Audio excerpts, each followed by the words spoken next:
America और Iran के बीच चल रहा गतिरोध अब पूरी तरह से बेकाबू होता दिख रहा है। अमेरिकी राष्ट्रपति ट्रंप मंगलवार को 19 मई को व्हाइट हाउस के सिचुएशन रूम में अपने शीर्ष राष्ट्रीय सुरक्षा सलाहकारों और सैन्य अधिकारियों के साथ एक बेहद उच्च स्तरीय बैठक करने जा रहे हैं।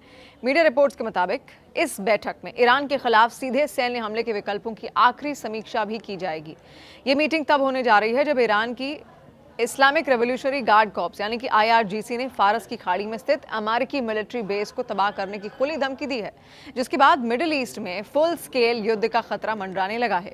ईरान द्वारा अमेरिकी प्रस्तावों को खारिज करने के बाद राष्ट्रपति ट्रंप का गुस्सा 7वें आसमान पर है। उन्होंने अपने social media platform truth social पर ईरान को चेतावनी देते हुए लिखा, ईरान के लिए घड़ी टिक टिक कर रही है और बेहतर होगा कि वो जल्दी से आगे बढ़ें, वरना उनका कुछ भी बाकी नहीं बचेगा। समय बहुत कम है।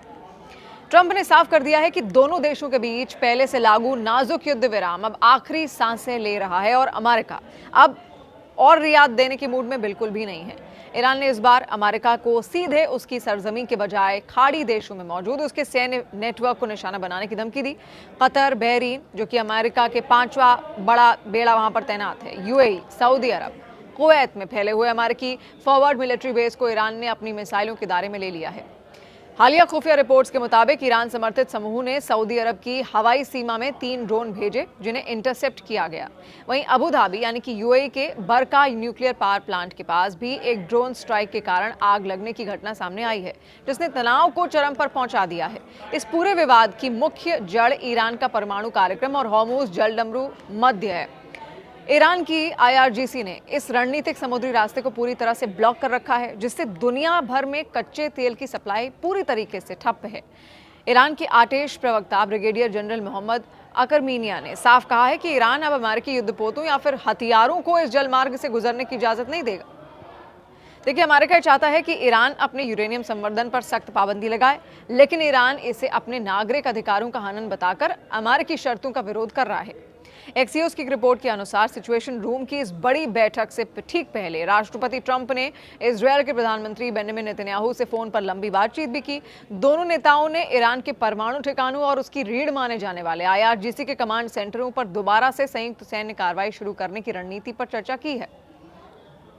इसी के साथ ईरान इन दिनों टीवी पर भी हथियारों की ट्रेनिंग वाले कार्यक्रम बढ़ा रहा है, ताकि आम लोगों को संभावित बड़े युद्ध के लिए तैयार किया जा सके।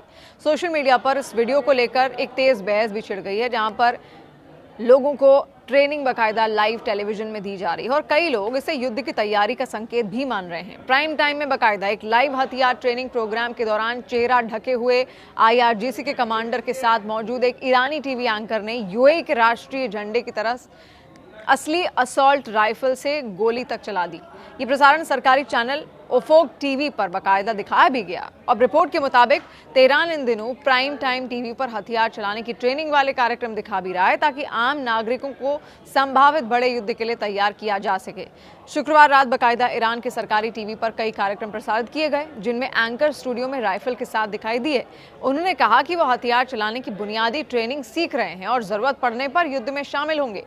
ईरान इंटरनेशनल की रिपोर्ट के अनुसार ऐसे दृश्य कम से कम 3 कार्यक्रमों में दिखे गए।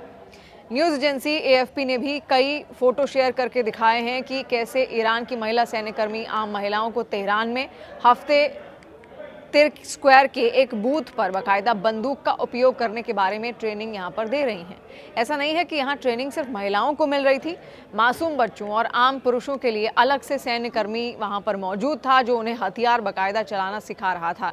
यानी एक बहुत बड़ा संकेत ईरान की तरफ से यहां पर किया जा रहा है, ताकि अगर युद्ध के हालात इतने ज़्यादा बुरे हों कि आम जनता को भी इस युद्ध में कूदना पड़े, तो उनको AK-47 या अन्य हथियार जो कि ईरानी सेना इस्तेमाल करती है वो चलाने आने चाहिए। और इसीलिए बार बार ईरान के टीवी चैनल्स पर इस तरीके के प्रसारण भी अब सामने आने लगे हैं।